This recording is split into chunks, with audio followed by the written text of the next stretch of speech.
조약법에 관한 비엔나 협약.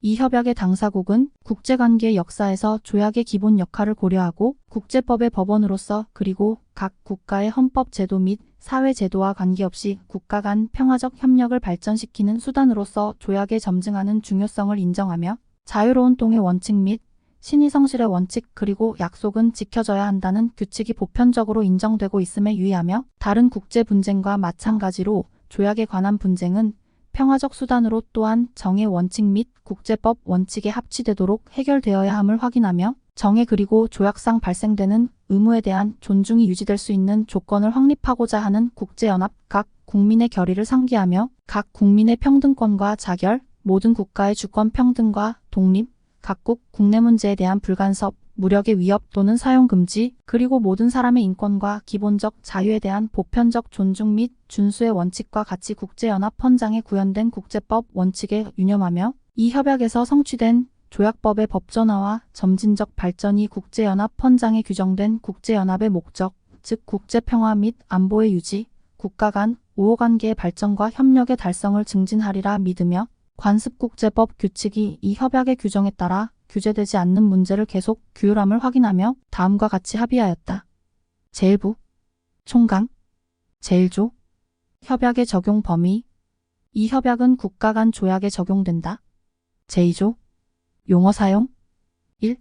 이 협약의 목적상 가 조약이란 단일 문서에 또는 2개 이상의 관련 문서에 구현되고 있는가에 관계없이 그리고 그 명칭이 어떠하든 서면 형식으로 국가 간에 체결되며 국제법에 따라 규율되는 국제 합의를 의미한다. 협의준 수락 승인 및 가입이란 국가가 국제적 측면에서 조약에 기속되겠다는 동의를 이를 통하여 확정하는 경우 각 경우마다 그렇게 불리는 국제 행위를 의미한다. 정권 위임장이란 조약문을 교섭, 채택 또는 정본 인증을 하거나 조약에 대한 국가의 기속적 동의를 표시하거나 조약에 관한 그 밖의 행위를 수행할 수 있도록 국가의 권한 있는 당국이 자국을 대표하는 한 명 또는 복수의 사람을 지정하는 문서를 의미한다. 유보란 문구 또는 명칭에 관계없이 국가가 조약의 특정 규정을 자국에 적용함에 있어서 이를 통해 그 법적 효력을 배제하거나 변경하고자 하는 경우 조약의 서명, 비준, 수락, 승인 또는 가입 시 그 국가가 행하는 일방적 성명을 의미한다. 교섭국이란 조약문의 작성 및 채택에 참가한 국가를 의미한다. 체약국이란 조약의 발효 여부와 관계없이 그 조약에 기속되기로 동의한 국가를 의미한다. 당사자란 조약에 기속되기로 동의하였고 자국에 대하여 그 조약이 발효 중인 국가를 의미한다. 제3국이란 조약의 당사자가 아닌 국가를 의미한다. 국제기구란 정부 간 기구를 의미한다. 이 협약상 용어 사용에 관한 제1항의 규정은 어느 국가의 국내법상 그 용어의 사용 또는 그 용어에 부여될 수 있는 의미를 침해하지 않는다. 제3조 협약의 적용 범위에 속하지 않는 국제합의. 국가와 다른 국제법 주체 간이나 그러한 다른 국제법 주체 간에 체결되는 국제합의 또는 서면 형식이 아닌 국제합의에 대하여 이 협약이 적용되지 않는다는 사실은 다음 사항에 영향을 주지 않는다. 그러한 합의의 법적 효력. 이 협약과는 별도로 국제법에 따라 그러한 합의가 구속을 받는 이 협약상 규칙을 그 합의에 적용하는 것. 국가 아닌 다른 국제법 주체도 당사자인 국제합의에서 국가 간 관계에 이 협약을 적용하는 것. 제4조 협약의 불소급. 이 협약과는 별도로 국제법에 따라 조약이 구속을 받는 이 협약상 규칙의 적용을 침해함이 없이 이 협약은 국가에 대하여 발효한 후 해당 국가가 체결하는 조약에 대해서만 적용된다. 제5조 국제기구 설립 조약 및 국제기구 내에서 채택되는 조약. 국제기구의 관련 규칙을 침해함이 없이 이 협약은 국제기구의 설립 문서가 되는 조약과 국제기구 내에서 채택되는 조약에 적용된다. 제2부 조약의 체결 및 발효. 제1절 조약의 체결. 제6조 국가의 조약 체결 능력.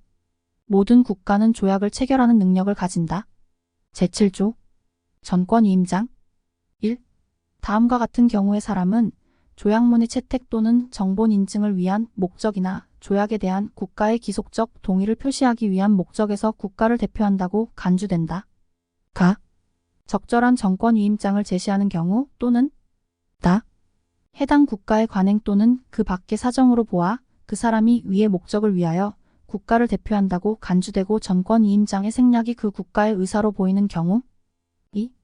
다음의 사람은 전권이임장을 제시하지 않아도 자신의 직무상 자국을 대표한다고 간주된다. 가. 조약 체결과 관련된 모든 행위를 수행할 목적상 국가원수, 정부수반 및 외교장관. 다. 파견국과 접수국 간의 조약문을 채택할 목적상 외교공관장. 다. 국제회의, 국제기구 또는 국제기구 내 기관에서 조약문을 채택할 목적상 국가가 그 국제회의, 국제기구 또는 국제기구 내 기관에 파견한 대표. 제8조. 권한 없이 수행한 행위의 추인. 제7조에 따라 조약 체결 목적을 위하여 국가를 대표하는 권한을 부여받았다고 간주될 수 없는 사람이 수행한 조약 체결과 관련된 행위는 그 국가가 추후 확인하지 않으면 법적 효력이 없다. 제9조. 조약문의 채택. 1. 조약문은 제2항에 규정된 경우를 제외하고는 그 작성에 참가한 모든 국가의 동의로 채택된다. 2. 국제회의에서 조약문은 출석하여 투표하는 국가 3분의 2의 찬성으로 채택되며 다만 동일한 다수결로 다른 규칙의 적용을 결정하는 경우는 제외한다. 제10조. 조약문의 정본 인증. 조약문은 다음의 방법으로 정본이며 최종적인 것으로 확정된다. 가. 조약문에 규정된 절차 또는 조약문 작성에 참가한 국가가 합의하는 절차 또는 다. 그러한 절차가 없는 경우 조약문 작성에 참가한 국가대표의 조약문 또는 조약문을 포함하는 회의의 최종 이정서 서명, 조건부 서명 또는 가서명. 제11조. 조약에 대한 기속적 동의의 표시 방법. 조약에 대한 국가의 기속적 동의는 서명, 조약을 구성하는 문서의 교환, 비준, 수락, 승인 또는 가입이나 그 밖에 합의된 방법으로 표시된다. 제12조. 서명으로 표시되는 조약에 대한 기속적 동의. 1. 조약에 대한 국가의 기속적 동의는 다음의 경우 국가대표의 서명으로 표시된다. 가. 서명이 그러한 효력을 갖는다고 조약이 규정하고 있는 경우. 다. 서명이 그러한 효력을 갖는다고 교섭국 간에 합의되었음이 달리 증명되는 경우 또는 다.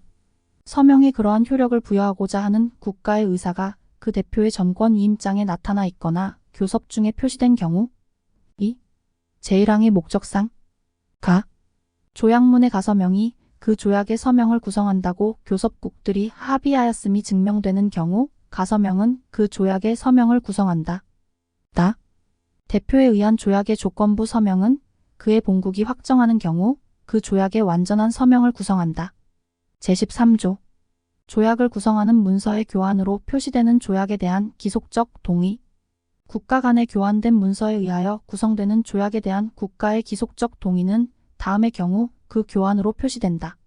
가. 문서 교환이 그러한 효력을 갖는다고 해당 문서가 규정하는 경우 또는 다. 문서 교환이 그러한 효력을 갖는다고 그 국가들 간에 합의되었음이 달리 증명되는 경우. 제14조. 비준, 수락 또는 승인으로 표시되는 조약에 대한 기속적 동의. 1. 조약에 대한 국가의 기속적 동의는 다음의 경우 비준으로 표시된다. 가. 그러한 동의가 비준으로 표시되기로 조약이 규정하는 경우. 다. 비준이 필요하다고 교섭국 간에 합의되었음이 달리 증명되는 경우. 다. 국가대표가 비준을 조건으로 조약에 서명한 경우 또는 라. 비준을 조건으로 조약에 서명한다는 국가의 의사가 그 대표의 전권위임장에 나타나 있거나 교섭 중에 표시된 경우. 2. 조약에 대한 국가의 기속적 동의는 비준에 적용되는 것과 유사한 조건으로 수락 또는 승인으로 표시된다. 제15조. 가입으로 표시되는 조약에 대한 기속적 동의. 조약에 대한 국가의 기속적 동의는 다음의 경우 가입으로 표시된다. 가. 국가가 가입의 방법으로 그러한 동의를 표시할 수 있음을 조약이 규정하고 있는 경우. 다. 국가가 가입의 방법으로 그러한 동의를 표시할 수 있음이 교섭국 간에 합의되었다고 달리 증명되는 경우 또는 다. 당사국이 가입의 방법으로 그러한 동의를 표시할 수 있음을 모든 당사자가 추후 합의한 경우. 제16조. 비준서, 수락서, 승인서 또는 가입서의 교환 또는 기탁. 조약이 달리 규정하지 않으면 비준서, 수락서, 승인서 또는 가입서는 다음의 경우 조약에 기속되기로 한 국가의 동의를 증명한다. 가. 체약국 간 교환. 다. 기탁처의 기탁 또는 다. 합의된 경우 체약국 또는 기탁처에 통보. 제17조 조약 일부에 대한 기속적 동의 및 상이한 규정 중의 선택에 의한 기속적 동의. 1.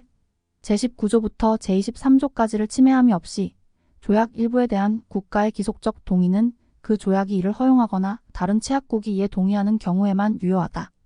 2.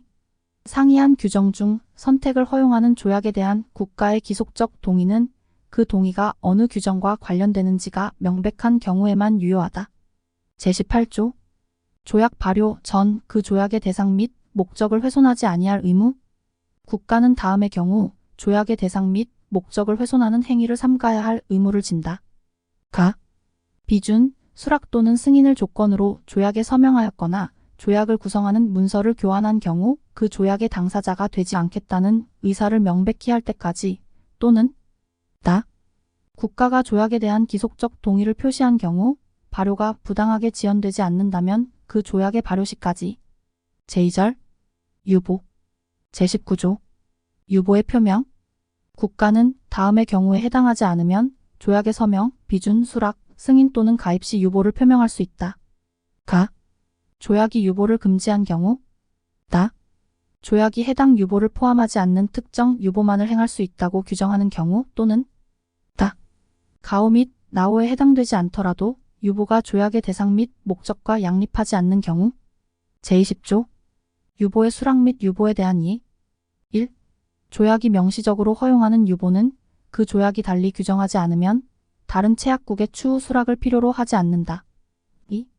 교섭국의 한정된 수와 조약의 대상 및 목적에 비추어 조약 전체를 모든 당사자 간에 적용함이 그 조약에 대한 각 당사자의 기속적 동의의 필수 조건으로 보이는 경우 유보는 모든 당사자의 수락을 필요로 한다. 3. 조약이 국제기구의 설립 문서인 경우 그 조약이 달리 규정하지 않으면 유보는 그 기구의 권한 있는 기관의 수락을 필요로 한다. 4. 위 각 항에 해당되지 않는 경우로서 그 조약이 달리 규정하지 않으면 다음에 따른다. 가. 조약이 유보국과 다른 체약국에 대하여 발효한다면 또는 발효 중일 때 그 다른 체약국에 의한 유보의 수락은 유보국을 그 체약국과의 관계에서 조약의 당사자가 되도록 한다. 다. 유보에 대한 다른 체약국의 이의는 이의제기국이 확정적으로 반대 의사를 표시하지 않으면 이의제기국과 유보국 간 조약의 발효를 방해하지 않는다. 다. 조약에 대한 국가의 기속적 동의를 표시하며 유보를 포함하는 행위는 적어도 하나의 다른 체약국이 그 유보를 수락하는 즉시 유효하다. 5. 조약이 달리 규정하지 않으면 제2항 및 제4항의 목적상 국가가 유보를 통보받은 후 12개월의 기간이 종료될 때 또는 그 국가가 조약에 대한 기속적 동의를 표시한 일자 중 어느 편이든 나중 시기까지 유보에 대하여 이의를 제기하지 않은 경우 그 국가가 유보를 수락한 것으로 간주한다. 제21조 유보 및 유보에 대한 이의 법적 효력. 1. 제19조, 제20조 및 제23조에 따라 다른 당사자에 대하여 성립된 유보는 다음의 법적 효력을 가진다. 가. 유보국에 대해서는 다른 당사자와의 관계에 있어서 유보와 관련된 조약 규정을 그 유보의 범위에서 변경하며 다. 다른 당사자에 대해서는 유보국과의 관계에 있어서 이들 규정을 동일한 범위에서 변경한다. 2.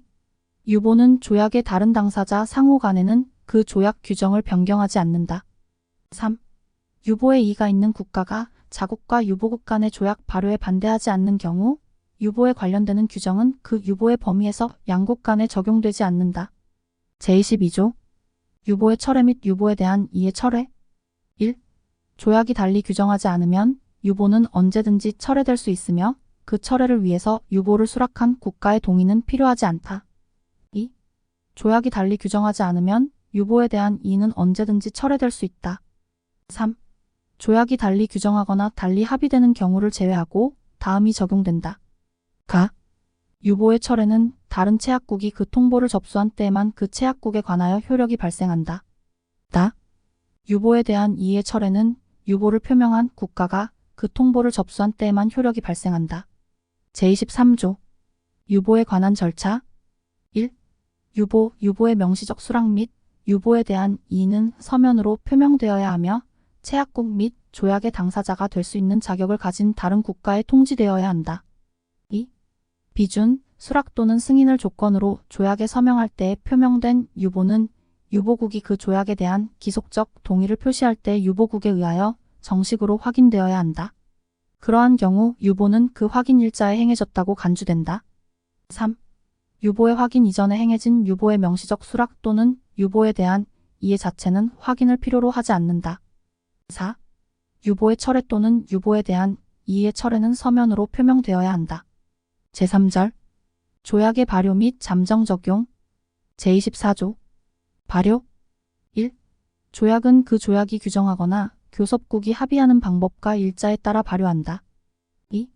그러한 규정 또는 합의가 없는 경우 조약은 그 조약에 대한 기속적 동의가 모든 교섭국에 대하여 확정되는 즉시 발효한다.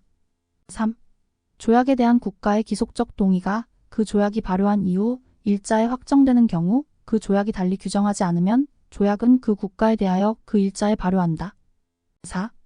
조약문의 정본 인증, 조약에 대한 국가의 기속적 동의의 확정, 조약 발효의 방법 또는 일자, 유보, 기탁처의 임무 및 조약 발효 전에 필연적으로 발생하는 그 밖의 사항을 규율하는 조약 규정은 조약문의 채택 시부터 적용된다.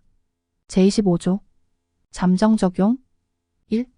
다음의 경우 조약 또는 조약의 일부는 그 발효 시까지 잠정적으로 적용된다. 가. 조약 자체가 그렇게 규정하는 경우 또는 다. 교섭국이 그 밖의 방법으로 그렇게 합의한 경우 2.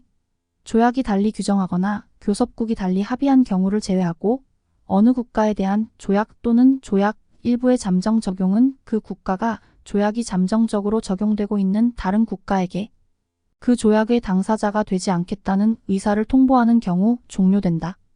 제3부 조약의 준수, 적용 및 해석 제1절 조약의 준수 제26조 약속은 지켜져야 한다.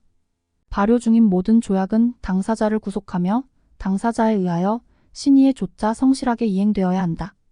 제27조 국내법과 조약의 준수 당사자는 자신의 조약 불이행에 대한 정당화 근거로서 자신의 국내법 규정을 원용할 수 없다. 이 규칙은 제46조의 적용을 방해하지 않는다. 제2절 조약의 적용 제28조 조약의 불소급 다른 의사가 조약에 나타나거나 달리 증명되는 경우를 제외하고 조약 규정은 조약이 당사자에 대하여 발효한 일자 이전에 발생한 어떠한 행위나 사실 또는 종료된 상황과 관련하여 그 당사자를 구속하지 않는다. 제29조 조약의 영역적 적용 범위 다른 의사가 조약에 나타나거나 달리 증명되는 경우를 제외하고 조약은 각 당사자의 전체 영역에서 그 당사자를 구속한다. 제30조 동일한 주제에 관한 전후 조약의 적용 1. 국제연합헌장 제103조를 따른다는 조건으로 동일한 주제에 관한 전후 조약의 당사국의 권리와 의무는 다음 각 항에 따라 결정된다. 2. 조약이 전 조약 또는 후 조약을 따른다고 명시하고 있거나 전 조약 또는 후 조약과 양립하지 않는다고 간주되지 않음을 명시하고 있는 경우에는 그 다른 조약의 규정이 우선한다. 3. 전 조약의 모든 당사자가 동시에 후 조약의 당사자이지만 전 조약이 제59조에 따라 종료 또는 시행정지되지 않는 경우 전 조약은 그 규정이 후 조약의 규정과 양립하는 범위 내에서만 적용된다. 4. 후 조약의 당사자가 전 조약의 모든 당사자를 포함하지 않는 경우 다음이 적용된다. 가. 양 조약 모두의 당사국 간에는 제3항과 동일한 규칙이 적용된다. 다. 양 조약 모두의 당사국과 어느 한 조약만의 당사국 간에는 양국 모두가 당사자인 조약이 그들 상호 간의 권리와 의무를 규율한다. 5. 제4항은 제41조를 침해하지 않거나 제60조에 따른 조약의 종료나 시행정지에 관한 문제 또는 어느 국가가 다른 조약에 따라 타국에 지는 의무와 양립하지 않도록 규정된 조약을 체결하거나 적용함으로써 자국에 대해 발생할 수 있는 책임 문제에 영향을 미치지 않는다. 제3절 조약의 해석 제31조 해석의 일반 규칙 1. 조약은 조약문의 문맥에서 그리고 조약의 대상 및 목적에 비추어 그 조약의 문헌에 부여되는 통상적 의미에 따라 신의에 좋다 성실하게 해석되어야 한다. 2. 조약 해석의 목적상 문맥은 조약의 전문 및 부속서를 포함한 조약문에 추가하여 다음으로 구성된다. 가. 조약 체결과 연계되어 모든 당사자 간에 이루어진 조약에 관한 합의다. 조약 체결과 연계되어 하나 또는 그 이상의 당사자가 작성하고 다른 당사자가 모두 그 조약에 관련된 문서로 수락한 문서. 3. 문맥과 함께 다음이 고려된다. 가. 조약 해석 또는 조약 규정 적용에 관한 당사자 간 후속 합의다. 조약 해석에 관한 당사자의 합의를 증명하는 그 조약 적용에 있어서의 후속 관행다. 당사자 간의 관계에 적용될 수 있는 관련 국제법 규칙. 4. 당사자가 특정 용어에 특별한 의미를 부여하기로 의도하였음이 증명되는 경우에는 그러한 의미가 부여된다. 제32조 해석의 보충수단. 제31조의 적용으로부터 나오는 의미를 확인하거나 제31조에 따른 해석 시 다음과 같이 되는 경우 그 의미를 결정하기 위하여 조약의 준비 작업 및 체결 시의 사정을 포함한 해석의 보충수단에 의존할 수 있다. 가. 의미가 모호해지거나 불명확하게 되는 경우 또는 다. 명백히 부조리하거나 불합리한 결과를 초래하는 경우.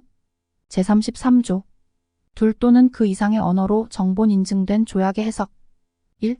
조약의 정본이 둘 또는 그 이상의 언어로 인증되었을 경우 차이가 있다면 특정 조약문이 우선함을 그 조약이 규정하고 있거나 당사자가 그렇게 합의하는 경우를 제외하고 각 언어본의 조약문은 동등한 권위를 갖는다.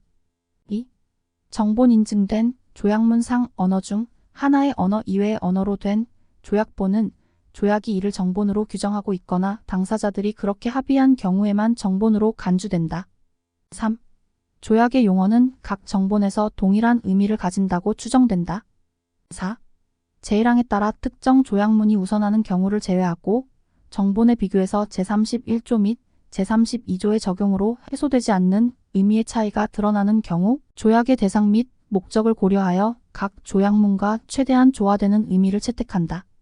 제4절 조약과 제3국 제34조 제3국에 관한 일반 규칙.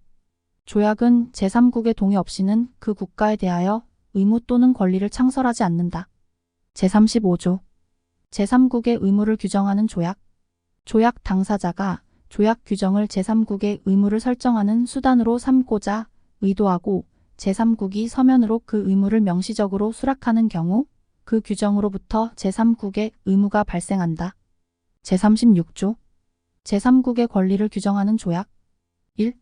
조약 당사자가 조약 규정으로 제3국 또는 제3국이 속한 국가 집단 또는 모든 국가에 대하여 권리를 부여할 것을 의도하고 제3국이 이에 동의하는 경우 그 규정으로부터 제3국의 권리가 발생한다.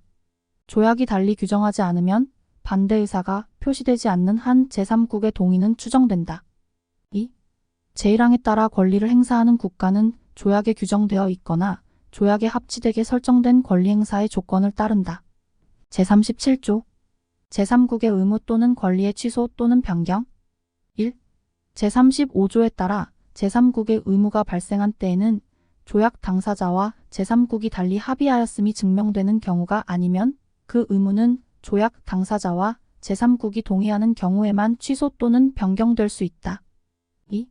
제36조에 따라 제3국의 권리가 발생한 때에는 그 권리가 제3국의 동의 없이 취소 또는 변경되지 않도록 의도되었음이 증명되는 경우 그 권리는 당사자에 의하여 취소 또는 변경될 수 없다. 제38조 국제관습을 통하여 제3국을 구속하게 되는 조약상 규칙. 제34조부터 제37조까지의 어떤 조도 조약에 규정된 규칙이 관습국제법 규칙으로 인정되어 제3국을 구속하게 됨을 방해하지 않는다. 제4부 조약의 개정 및 변경. 제39조 조약의 개정에 관한 일반 규칙. 조약은 당사자 간 합의로 개정될 수 있다. 조약이 달리 규정하는 경우를 제외하고 제2부에 규정된 규칙은 그러한 합의에 적용된다. 제40조 다자조약의 개정. 1. 조약이 달리 규정하지 않으면 다자조약의 개정은 다음 각 항에 따라 규율된다. 2. 모든 당사자 간의 다자조약을 개정하기 위한 제의는 모든 체약국에 통보되어야 하며 각 체약국은 다음에 참여할 권리를 가진다. 가. 그러한 제의에 대해 취할 조치에 관한 결정. 다. 그 조약의 개정을 위한 합의의 교섭 및 성립. 3.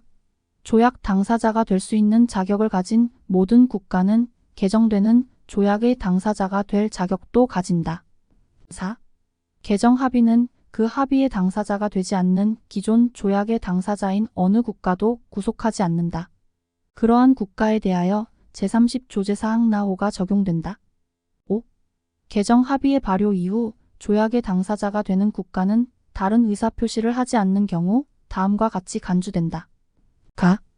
개정 조약의 당사자 또한 다. 개정 합의에 구속되지 않는 조약 당사자와의 관계에서는 개정되지 않은 조약의 당사자. 제41조. 일부 당사자 간에만 다자 조약을 변경하는 합의. 1. 다자 조약의 둘 또는 그 이상의 당사자는 다음의 경우 그들 간에만 조약을 변경하는 합의를 성립시킬 수 있다. 가. 그러한 변경 가능성이 조약에 규정된 경우 또는 다. 해당 변경이 조약상 금지되지 않고 일다른 당사자가 그 조약에 따라 권리를 향유하거나 의무를 이행하는 데 영향을 주지 않으며 이었던 규정으로부터의 이탈이 그 조약 전체의 대상 및 목적의 효과적인 수행과 양립하지 않을 때 그 규정과 관련되지 않은 경우. 2. 제1항과 5에 해당하는 경우 조약이 달리 규정하지 않으면 해당 당사자는 그러한 합의를 성립시키고자 하는 의사와 그 합의가 규정하는 조약의 변경을 다른 당사자에 통보한다. 제5부. 조약의 무효, 종료 및 시행정지. 제1절. 일반 규정. 제42조. 조약의 유효성 및 효력의 지속. 1. 조약의 유효성 또는 조약에 대한 국가의 기속적 동의의 유효성은 이 협약의 적용을 통해서만 부정될 수 있다. 2. 조약의 종료, 폐기 또는 당사자의 탈퇴는 그 조약 규정 또는 이 협약의 적용 결과로서만 행하여질 수 있다. 동일한 규칙이 조약의 시행정지에도 적용된다. 제43조. 조약과는 별도로 국제법에 따라 부과되는 의무. 이 협약 또는 조약 규정의 적용에 따른 조약의 무효, 종료 또는 폐기, 조약으로부터 당사자의 탈퇴 또는 시행정지는 그 조약과는 별도로 국제법에 따라 국가를 구속하는 의무로서 그 조약에 구현된 의무를 이행하는 국가의 책무에 어떠한 영향도 미치지 않는다. 제44조. 조약 규정의 분리 가능성. 1. 조약에 규정되어 있거나 제56조에 따라 발생하는 조약을 폐기, 탈퇴 또는 시행정지시킬 수 있는 당사자의 권리는 조약이 달리 규정하거나 당사자들이 달리 합의하는 경우를 제외하고 조약 전체에 관해서만 행사될 수 있다. 2. 이 협약에서 인정되는 조약의 무효, 종료, 탈퇴 또는 시행정지의 사유는 다음의 각 항이나 제60조에 규정되어 있는 경우를 제외하고 조약 전체에 관해서만 원용될 수 있다. 3. 그 사유가 특정 조항에만 관련된다면 다음의 경우에는 그러한 조항에 관해서만 원용될 수 있다. 가. 해당 조항이 그 적용과 관련하여 그 조약의 잔여 부분으로부터 분리될 수 있고 다.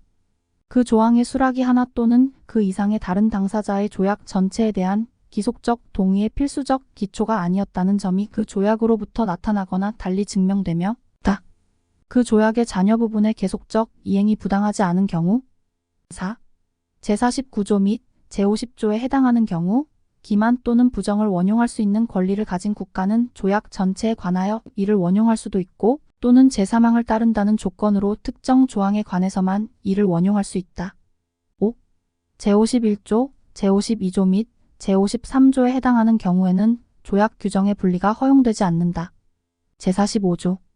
조약의 무효, 종료, 탈퇴 또는 시행정지의 사유를 원용할 수 있는 권리의 상실.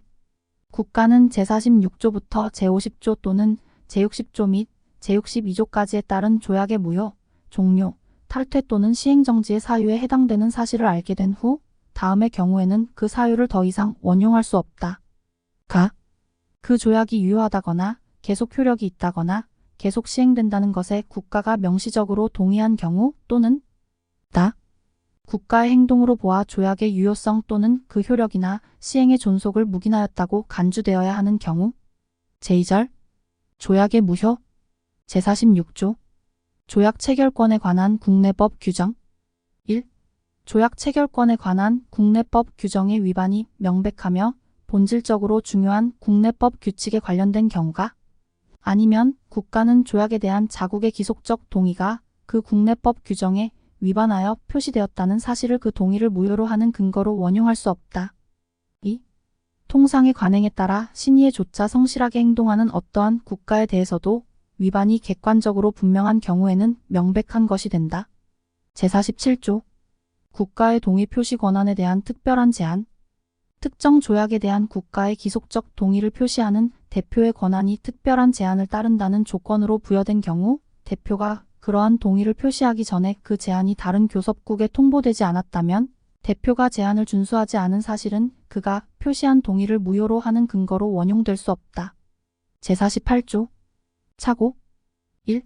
국가가 조약의 체결 당시 존재한다고 상정했던 사실 또는 상황으로서 그 조약에 대한 국가의 기속적 동의의 필수적 기초를 형성했던 것과 관련된 착오일 경우 국가는 그 조약상의 착오를 해당 조약에 대한 기속적 동의를 무효로 하는 근거로 원용할 수 있다.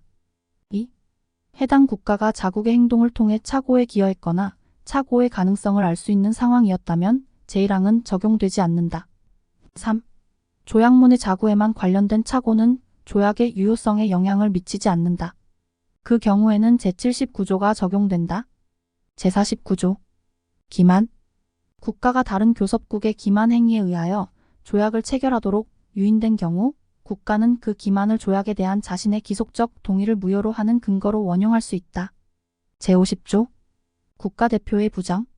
조약에 대한 국가의 기속적 동의 표시가 직접적 또는 간접적으로 다른 교섭국이 그 대표로 하여금 부정을 저지르도록 하여 얻어진 경우 국가는 그 부정을 조약에 대한 자신의 기속적 동의를 무효로 하는 근거로 원용할 수 있다. 제51조 국가대표에 대한 강박. 국가대표에 대한 행동 또는 위협을 통하여 그 대표를 강박하여 얻어진 조약에 대한 국가의 기속적 동의 표시는 어떠한 법적 효력도 없다. 제52조 무력의 위협 또는 사용에 의한 국가에 대한 강박. 조약이 국제연합헌장에 구현된 국제법 원칙을 위반하는 무력의 위협 또는 사용에 의하여 체결된 경우 그 조약은 무효이다. 제53조 일반 국제법의 절대규범 강행규범과 상충되는 조약. 조약이 체결 당시 일반 국제법의 절대규범과 상충되는 경우 무효이다. 이 협약의 목적상 일반 국제법의 절대규범이란 어떠한 이탈도 허용되지 않으며 동일한 성질을 가진 일반 국제법의 후속 규범에 의해서만 변경될 수 있는 규범으로 국제공동체 전체가 수락하고 인정하는 규범이다. 제3절 조약의 종료 및 시행정지. 제54조 조약 규정 또는 당사자의 동의에 따른 조약의 종료 또는 탈퇴. 다음의 경우 조약이 종료되거나 당사자가 탈퇴할 수 있다. 가. 그 조약 규정에 합치되는 경우 또는 다. 다른 체약국과 협의한 후 모든 당사자의 동의를 얻는 경우 언제든지. 제55조 다자 조약의 발효에 필요한 수 미만으로의 당사자 감소. 조약이 달리 규정하지 않으면 다자 조약은 당사자 수가 발효에 필요한 수 미만으로 감소한 사실만으로 종료하지 않는다. 제56조 종료, 폐기 또는 탈퇴에 관한 규정을 포함하지 않는 조약의 폐기 또는 탈퇴. 1. 종료에 관한 규정을 포함하지 않으며 폐기 또는 탈퇴도 규정하고 있지 않은 조약은 다음의 경우에 해당되지 않으면 폐기 또는 탈퇴의 대상이 되지 않는다. 가. 당사자가 폐기 또는 탈퇴의 가능성을 인정하고자 하였음이 증명되는 경우 또는 다. 폐기 또는 탈퇴의 권리가 조약의 성질상 묵시적으로 인정되는 경우. 2. 당사자는 제1항에 따른 조약의 폐기 또는 탈퇴 의사를 적어도 12개월 전에 통보하여야 한다. 제57조 조약 규정 또는 당사자의 동의에 의한 조약의 시행정지. 다음의 경우 모든 당사자 또는 특정 당사자에 대하여 조약의 시행이 정지될 수 있다. 가. 그 조약 규정에 합치되는 경우 또는 다.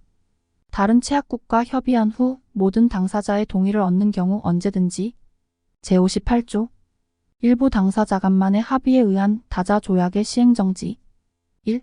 다자 조약의 둘 또는 그 이상의 당사자는 다음의 경우 그들 사이에서만 일시적으로 조약 규정의 시행을 정지시키기 위한 합의를 성립시킬 수 있다. 가. 그러한 정지 가능성이 조약에 규정되어 있는 경우 또는 다. 해당 정지가 조약상 금지되지 않고 일다른 당사자의 조약상 권리 향유 또는 의무 이행에 영향을 주지 않으며 이그 조약의 대상 및 목적과 양립할 수 없지 않은 경우. 2. 제1항과 5에 해당하는 경우 조약이 달리 규정하지 않으면 해당 당사자는 합의를 성립시키고자 하는 의사와 시행을 정지시키고자 하는 조약 규정을 다른 당사자에 통보한다. 제59조. 후 조약의 체결에 의하여 묵시적으로 인정되는 조약의 종료 또는 시행정지. 1. 조약의 모든 당사자가 동일한 사항에 관한 후 조약을 체결하고 다음에 해당하는 경우 그 조약은 종료된 것으로 간주된다. 가. 후 조약에 따라 그 사항이 규율되어야 함을 당사자가 의도하였음 이후 조약으로부터 나타나거나 달리 증명되는 경우 또는 나. 후 조약의 규정이 전 조약의 규정과 도저히 양립하지 않아 양 조약이 동시에 적용될 수 없는 경우. 2. 당사자의 의사가 전 조약의 시행정지만이라는 점 이후 조약으로부터 나타나거나 달리 증명되는 경우 전 조약은 시행만 정지되는 것으로 간주된다. 제60조. 조약 위반의 결과로서의 조약의 종료 또는 시행정지. 1. 양자 조약의 한쪽 당사자가 중대한 위반을 하는 경우 다른 쪽 당사자는 그 조약을 종료하거나 그 시행을 전부 또는 일부 정지시키기 위한 사유로 그 위반을 원용할 수 있는 권리를 갖는다. 2. 다자 조약의 어느 당사자가 중대한 위반을 하는 경우 관계 당사자는 다음의 권리를 갖는다. 가. 다른 당사자가 전원일치의 합의로 1. 그 다른 당사자와 의무불이행국 간의 관계에서 또는 두 모든 당사자 간에 그 조약의 전부 또는 일부의 시행을 정지시키거나 그 조약을 종료시킬 권리. 나. 위반에 의하여 특별히 영향을 받는 당사자가 자신과 의무불이행국 간의 관계에서 그 조약의 전부 또는 일부의 시행을 정지시키기 위한 사유로 그 위반을 원용할 수 있는 권리. 다. 어느 당사자에 의한 조약 규정의 중대한 위반이 그 조약상 의무의 향후 이행에 관한 모든 당사자의 입장을 근본적으로 변경시키는 성격의 조약인 경우 의무불이행국 이외의 당사자가 자신에 관하여 그 조약의 전부 또는 일부의 시행을 정지시키기 위한 사유로서 그 위반을 원용할 수 있는 권리. 3. 2조의 목적상 다음의 경우는 조약의 중대한 위반에 해당한다. 가. 이 협약에서 허용되지 않는 조약의 이행 거부 또는 나. 조약의 대상 또는 목적 달성의 필수적인 규정의 위반. 4.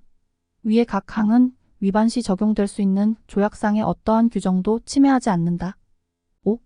제1항부터 제3항까지의 조항은 인도적 성격의 조약에 포함된 인신보호에 관한 규정, 특히 그러한 조약에 따라 보호를 받는 사람에 대한 어떠한 형태의 복구도 금지하는 규정에는 적용되지 않는다. 제61조. 후발적 이행불능. 1. 조약의 이행불능이 그 조약 이행에 불가결한 대상의 영구적 소멸 또는 파괴로 인한 경우 당사자는 조약을 종료시키거나 탈퇴하기 위한 사유로 이행불능을 원용할 수 있다. 이행불능이 일시적인 경우에는 조약의 시행정지를 위한 사유로만 원용될 수 있다. 2. 이행불능이 이를 원용하려는 당사자에 의한 조약상 의무나 그 조약의 다른 당사자에 대하여 지고 있는 그 밖의 국제의무 위반의 결과인 경우 이행불능은 조약의 종료, 탈퇴 또는 시행정지를 위한 사유로 그 당사자에 의하여 원용될 수 없다. 제62조. 사정의 근본적 변경. 1. 다음 경우에 해당되지 않으면 조약 체결 당시 존재한 사정과 관련하여 발생하였고 당사자가 예견하지 못한 사정의 근본적 변경은 조약의 종료 또는 탈퇴를 위한 사유로 원용될 수 없다. 가. 그러한 사정의 존재가 조약에 대한 당사자의 기속적 동의의 필수적 기초를 구성하였으며 나. 변경의 효과로 조약에 따라 계속 이행되어야 할 의무의 범위가 근본적으로 변화되는 경우. 2. 다음의 경우에는 사정의 근본적 변경이 조약의 종료 또는 탈퇴 사유로 원용될 수 없다. 가. 조약이 경계선을 확정하는 경우 또는 나. 근본적 변경이 이를 원용하는 당사자에 의한 조약상 의무나 그 조약의 다른 당사자에 대하여 지고 있는 그 밖의 국제의무 위반의 결과인 경우. 3. 위의 각 항에 따라 당사자가 조약의 종료 또는 탈퇴 사유로 사정의 근본적 변경을 원용할 수 있는 경우 당사자는 그러한 변경을 조약의 시행정지 사유로도 원용할 수 있다. 제63조. 외교 또는 영사관계의 단절. 외교 또는 영사관계의 존재가 조약 적용에 불가결한 경우를 제외하고 조약 당사자 간의 외교 또는 영사관계의 단절은 그 조약에 따라 당사자 간 확립된 법률 관계에 영향을 주지 않는다. 제64조. 일반 국제법상 새로운 절대규범 강행규범의 출현. 일반 국제법상 새로운 절대규범이 출현하는 경우 그 규범과 충돌하는 기존 조약은 무효로 되어 종료한다. 제4절 절차 제65조 조약의 무효, 종료, 탈퇴 또는 시행정지에 관하여 따라야 할 절차 1. 이 협약의 규정에 따라 조약에 대한 자신의 기속적 동의 상의 흠결을 원용하거나 조약의 유효성을 부정하거나 조약을 종료시키거나 조약으로부터 탈퇴하거나 그 시행을 정지시키기 위한 사유를 원용하는 당사자는 다른 당사자에게 자신의 주장을 통보하여야 한다.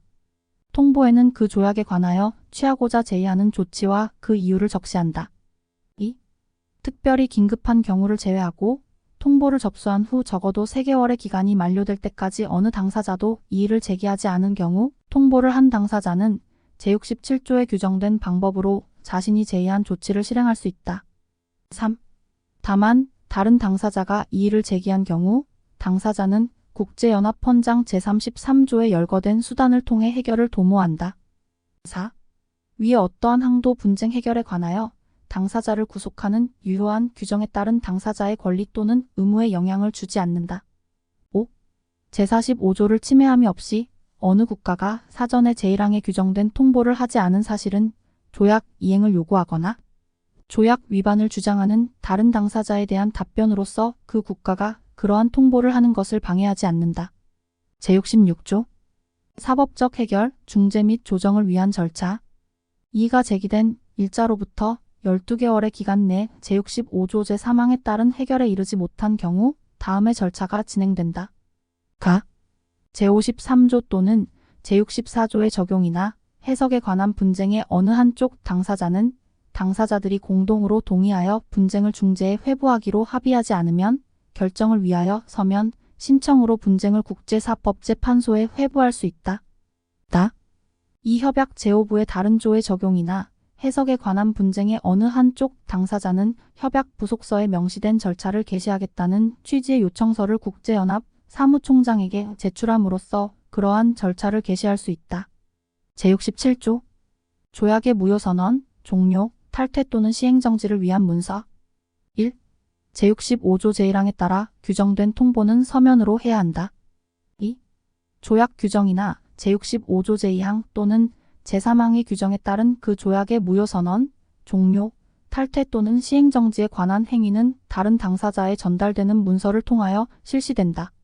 이 문서가 국가원수, 정부 수반 또는 외교장관에 의하여 서명되지 않은 경우에는 이를 전달하는 국가대표에게 정권위임장의 제시를 요구할 수 있다. 제68조, 제65조 및 제67조에 규정된 통보와 문서의 철회 제65조 또는 제67조에 규정된 통보 또는 문서는 그 효력이 발생되기 전 언제든지 철회될 수 있다. 제5절 조약의 무효, 종료 또는 시행정지의 효과 제69조 조약 무효의 효과 1. 이 협약에 따라 무효로 확정된 조약은 효력이 없다. 무효인 조약의 규정은 법적 효력이 없다. 2. 다만 그러한 조약에 따라 행위가 이행된 경우 각 당사자는 그 행위가 이행되지 않았더라면 존재하였을 상태를 당사자 상호관계에서 가능한 한 확립하도록 다른 당사자에게 요구할 수 있다.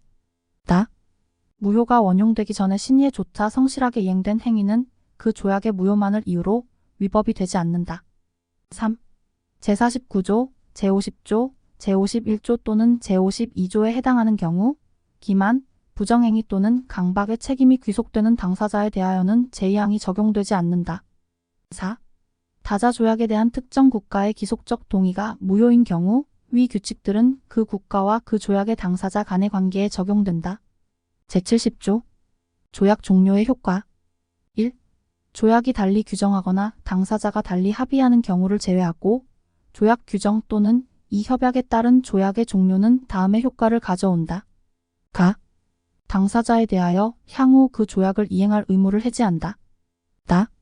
조약이 종료되기 전에 그 시행으로 발생한 당사자의 권리, 의무 또는 법적 상황에 영향을 주지 않는다. 2. 국가가 다자조약을 폐기하거나 탈퇴하는 경우 그 폐기 또는 탈퇴의 효력이 발생하는 일자부터 그 국가와 조약의 다른 각 당사자 간의 관계에서는 제1항이 적용된다. 제71조 일반 국제법의 절대규범과 충돌하는 조약의 무효의 효과 1. 제53조에 따라 무효인 조약의 경우 당사자는 다음의 조치를 취한다. 가.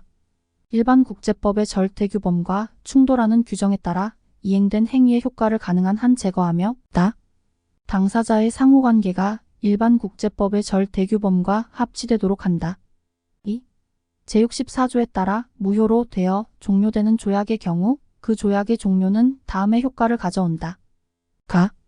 당사자에 대하여 향후 그 조약을 이행할 의무를 해지한다. 다.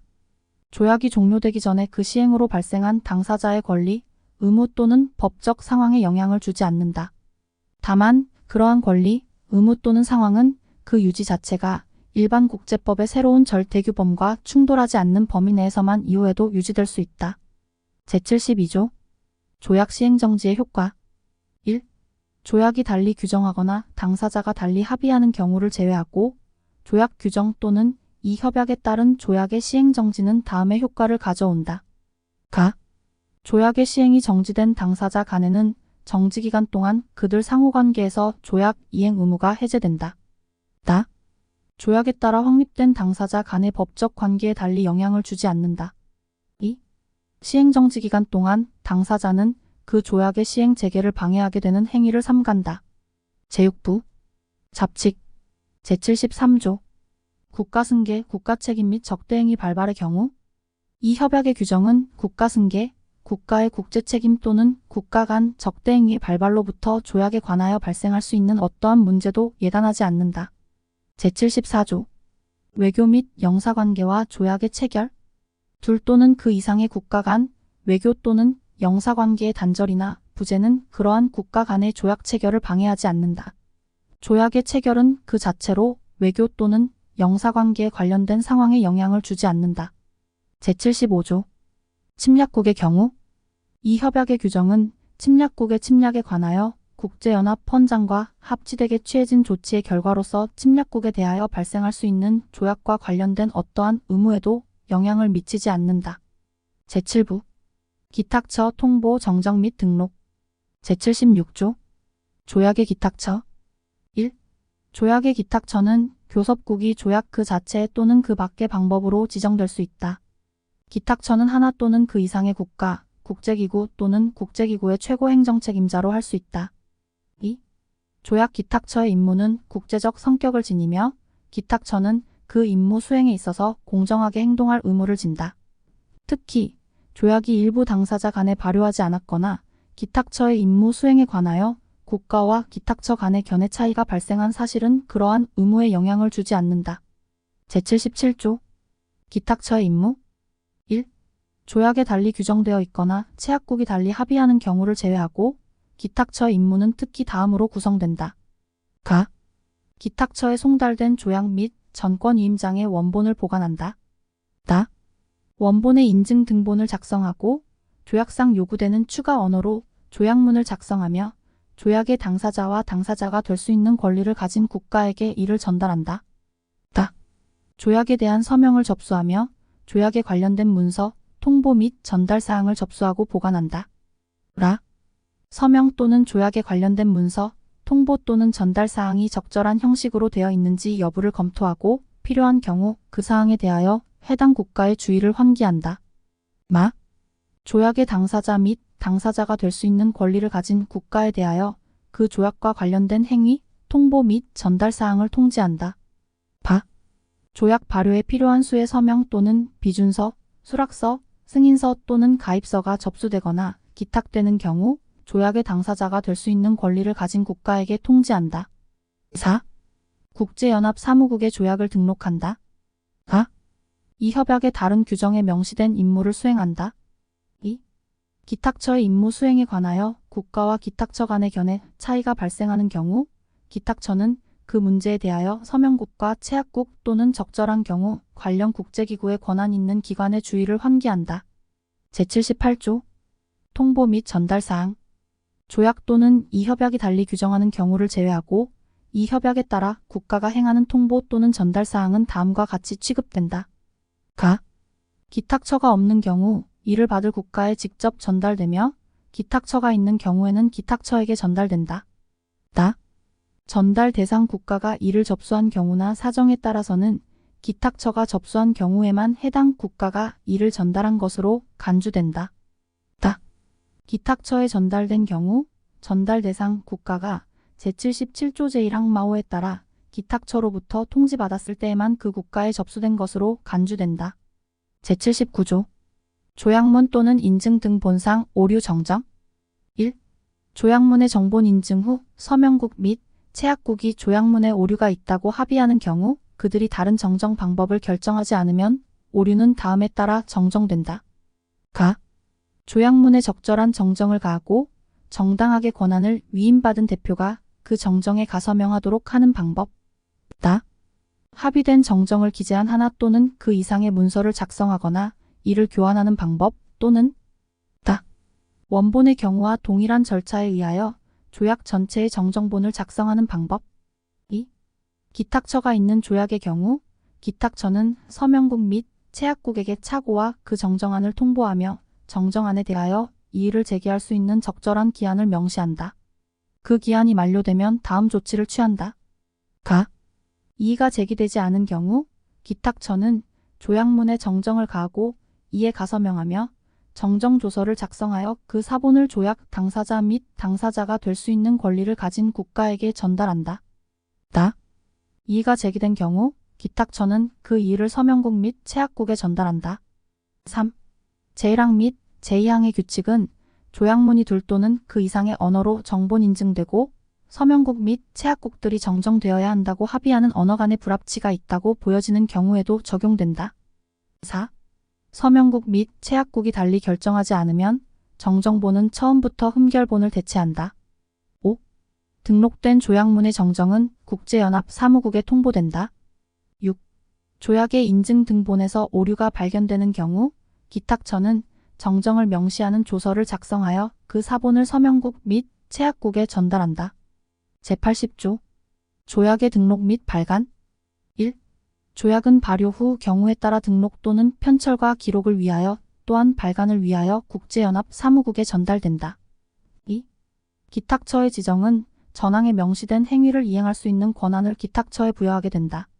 제8부 최종 조항 제81조 서명 이 협약은 국제연합, 전문기구 또는 국제원자력기구의 모든 회원국, 국제사법재판소 규정 당사자 및 국제연합 총회로부터 이 협약의 당사자가 되도록 초청받은 그 밖의 국가가 다음과 같이 서명할 수 있다. 1969년 11월 30일까지는 오스트리아 공화국의 연방 외교부에서 그리고 그 이후 1970년 4월 30일까지는 뉴욕에 있는 국제연합 본부에서 서명할 수 있다. 제82조 비준 이 협약은 비준의 대상이 된다. 비준서는 국제연합 사무총장에게 기탁된다.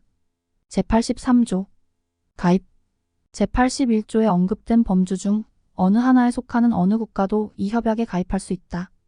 가입서는 국제연합 사무총장에게 기탁된다. 제84조 발효 1. 이 협약은 35번째 비준서 또는 가입서가 기탁된 날 후 30일째 되는 날에 발효한다. 2.35번째 비준서 또는 가입서가 기탁된 후에 이 협약을 비준하거나 이에 가입하는 각 국가에 대하여 이 협약은 해당 국가가 비준서 또는 가입서를 기탁한 후 30일째 되는 날에 발효한다. 제85조 정본 중국어, 영어, 프랑스어, 러시아어 및 스페인어본이 동등하게 정본인 이 협약의 원본은 국제연합 사무총장에게 기탁된다. 이상의 증거로 아래 서명한 전권 대표는 각자의 정부로부터 정당하게 권한을 위임받아 이 협약에 서명하였다. 1969년 5월 23일 비엔나에서 작성되었다. 부속서 1. 국제연합 사무총장은 자격 있는 법률가로 구성되는 조정위원 명부를 작성하여 유지한다. 국제연합의 회원국 또는 이 협약의 당사자인 모든 국가는 이러한 목적에서 2명의 조정위원을 지명하도록 초청받으며 이렇게 지명된 인사의 명단은 그 명부에 포함된다. 불시에 공석을 채우기 위하여 지명된 조정위원의 경우를 포함하여 조정위원의 임기는 5년이며 연임될 수 있다. 임기가 만료되는 조정위원은 다음 각 항에 따라 그가 선임된 목적상의 직무를 계속 수행한다. 2. 제66조에 따라 국제연합 사무총장에게 요청이 제기된 경우 사무총장은 다음과 같이 구성되는 조정위원회의 분쟁을 회부한다. 분쟁의 일방 당사자를 구성하는 하나 또는 그 이상의 국가는 다음과 같이 임명한다. 가. 국가 또는 그 국가들 중 어느 한 국가의 국적을 가진 한 명의 조정위원. 다만 그는 제1항에 언급된 명부에서 선임될 수도 있고 아닐 수도 있다. 또한 다. 그 명부에서 선임되는 사람으로서 국가 또는 그 국가들 중 어느 한 국가의 국적을 갖지 않은 한 명의 조정위원. 분쟁의 타방 당사자를 구성하는 하나 또는 그 이상의 국가는 동일한 방법으로 2명의 조정위원을 임명한다. 당사자가 선임하는 4명의 조정위원은 사무총장이 요청받은 날 후 60일 이내에 임명된다. 4명의 조정위원은 그들 중 마지막으로 임명받은 사람의 임명일 후 60일 이내에 위 명부에서 제5의 조정위원을 선임하여 임명하고 그가 조정위원장이 된다. 위원장 또는 다른 조정위원이 위 지정된 임명기간 내에 임명되지 않은 경우 그 기간 만료 후 60일 이내에 사무총장이 임명한다. 위원장은 위 명부 또는 국제법위원회의 위원 중에서 사무총장이 임명할 수 있다. 임명기간은 분쟁 당사자 간 합의로 연장될 수 있다. 공석은 최초의 임명에 관하여 지정된 방법으로 채워진다. 3. 조정위원회는 자체의 절차를 결정한다. 위원회는 분쟁 당사자의 동의를 얻어 조약의 어느 당사자에 대하여도 그 견해를 구두 또는 서면으로 위원회에 제출하도록 요청할 수 있다. 위원회의 결정 및 권고는 5인으로 된 구성원의 다수결에 의한다. 4. 위원회는 우호적 해결을 촉진할 수 있는 조치에 대하여 분쟁 당사자의 주의를 환기할 수 있다. 5. 위원회는 당사자의 의견을 청취하고 청구와 이의를 심사하며 분쟁의 우호적 해결에 도달하기 위하여 당사자에 제안한다. 6. 위원회는 그 구성 후 12개월 이내에 보고한다. 그 보고서는 사무총장에게 기탁되며 분쟁 당사자에 전달된다. 사실관계 또는 법적 문제에 관하여 위원회의 보고서에 기술된 결론을 포함한 위원회의 보고서는 분쟁 당사자를 구속하지 않으며 분쟁의 우호적 해결을 촉진하기 위하여 분쟁 당사자의 고려를 위해 제출된 권고 이외의 다른 성격을 갖지 않는다. 7. 사무총장은 위원회가 필요로 하는 협조와 편의를 위원회에 제공한다. 위원회의 경비는 국제연합이 부담한다. Vienna Convention on the Law of Treaties. The states parties to the present convention. Considering the fundamental role of treaties in the history of international relations. Recognizing the ever-increasing importance of treaties as a source of international law. And as a means of developing peaceful cooperation among nations, whatever their constitutional and social systems. Noting that the principles of free consent and of good faith and the pacta sunt servanda rule are universally recognized. Affirming that disputes concerning treaties, like other international disputes, should be settled by peaceful means and in conformity with the principles of justice and international law. Recalling the determination of the peoples of the United Nations to establish conditions under which justice and respect for the obligations arising from treaties can be maintained. Having in mind the principles of international law embodied in the Charter of the United Nations, such as the principles of the equal rights and self-determination of peoples, of the sovereign equality and independence of all states, of non-interference in the domestic affairs of states, of the prohibition of the threat or use of force, and of universal respect for, and observance of, human rights and fundamental freedoms for all. Believing that the codification and progressive development of the law of treaties achieved in the present convention will promote the purposes of the United Nations set forth in the Charter. Namely, the maintenance of international peace and security, the development of friendly relations and the achievement of cooperation among nations. Affirming that the rules of customary international law will continue to govern questions not regulated by the provisions of the present convention. Have agreed as follows. Part 1. Introduction. Article 1. Scope of the present convention. The present convention applies to treaties between states. Article 2. Use of terms. 1. For the purposes of the present convention, a treaty means an international agreement concluded between states in written form and governed by international law. Whether embodied in a single instrument or in two or more related instruments and whatever its particular designation. Ratification, acceptance, approval, and accession mean in each case the international acts named whereby a state establishes on the international plane its consent to be bound by a treaty. See full powers means a document emanating from the competent authority of a state designating a person or persons to represent the state for negotiating, adopting or authenticating the text of a treaty, for expressing the consent of the state to be bound by a treaty, or for accomplishing any other act with respect to a treaty. Dereservation means a unilateral statement, however phrased or named, made by a state, when signing, ratifying, accepting, approving or acceding to a treaty, whereby it purports to exclude or to modify the legal effect of certain provisions of the treaty in their application to that state. A negotiating state means a state which took part in the drawing up and adoption of the text of the treaty. Contracting state means a state which has consented to be bound by the treaty, whether or not the treaty has entered into force. Partie means a state which has consented to be bound by the treaty and for which the treaty is in force. Third state means a state not a party to the treaty. International organization means an intergovernmental organization. 2. The provisions of paragraph 1 regarding the use of terms in the present convention are without prejudice to the use of those terms or to the meanings which may be given to them in the internal law of any state. Article 3. International agreements not within the scope of the present convention. The fact that the present convention does not apply to international agreements concluded between states and other subjects of international law or between such other subjects of international law, or to international agreements not in written form, shall not affect legal force of such agreements. The application to them of any of the rules set forth in the present convention to which they would be subject under international law independently of the convention. Application of the convention to the relations of states as between themselves under international agreements, to which other subjects of international law are also parties. Article 4. Non-retroactivity of the present convention. Without prejudice to the application of any rules set forth in the present convention, to which treaties would be subject under international law independently of the convention. The convention applies only to treaties which are concluded by states after the entry into force of the present convention with regard to such states. Article 5. Treaties constituting international organizations and treaties adopted within an international organization. The present convention applies to any treaty which is the constituent instrument of an international organization, and to any treaty adopted within an international organization without prejudice to any relevant rules of the organization. Part 2. Conclusion and entry into force of treaties. Section 1. Conclusion of treaties. Article 6. Capacity of states to conclude treaties. Every state possesses capacity to conclude treaties. Article 7. Full powers.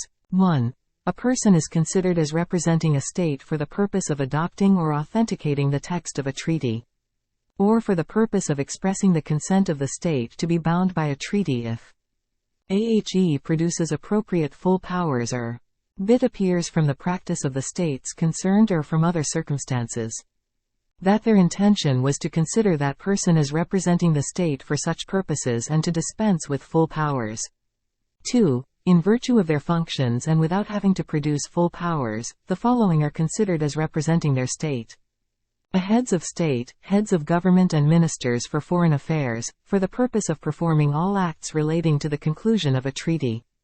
Heads of diplomatic missions, for the purpose of adopting the text of a treaty between the accrediting state and the state to which they are accredited. Representatives accredited by states to an international conference or to an international organization, or one of its organs, for the purpose of adopting the text of a treaty in that conference, organization or organ. Article 8. Subsequent confirmation of an act performed without authorization. An act relating to the conclusion of a treaty performed by a person who cannot be considered under Article 7 as authorized to represent a state for that purpose, is without legal effect unless afterwards confirmed by that state. Article 9. Adoption of the text. 1. The adoption of the text of a treaty takes place by the consent of all the states participating in its drawing up except as provided in paragraph 2. 2. The adoption of the text of a treaty at an international conference takes place by the vote of 2/3 of the states present and voting, unless by the same majority they shall decide to apply a different rule. Article 10. Authentication of the text. The text of a treaty is established as authentic and definitive. A by such procedure is may be provided for in the text or agreed upon by the states participating in its drawing up or b failing such procedure, by the signature ad referendum or initialing by the representatives of those states of the text of the treaty, or of the final act of a conference incorporating the text. Article 11. Means of expressing consent to be bound by a treaty.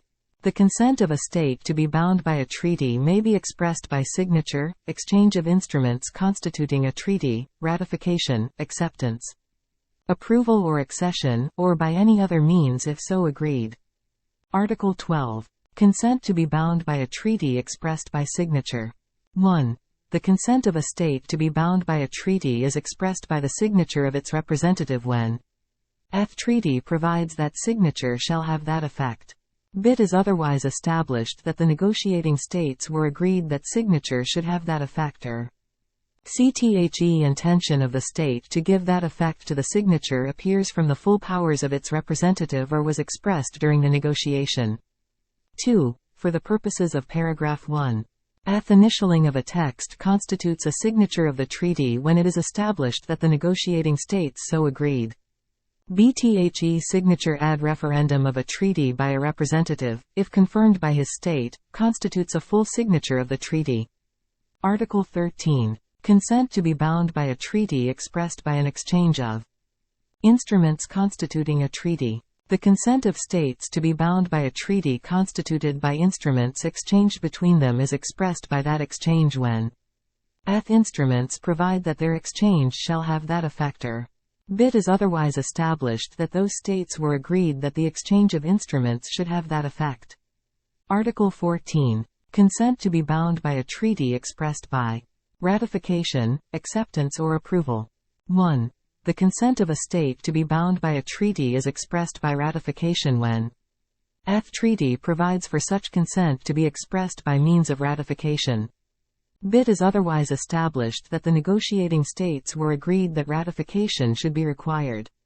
CTHE representative of the state has signed the treaty subject to ratification or DTHE intention of the state to sign the treaty. Subject to ratification appears from the full powers of its representative or was expressed during the negotiation.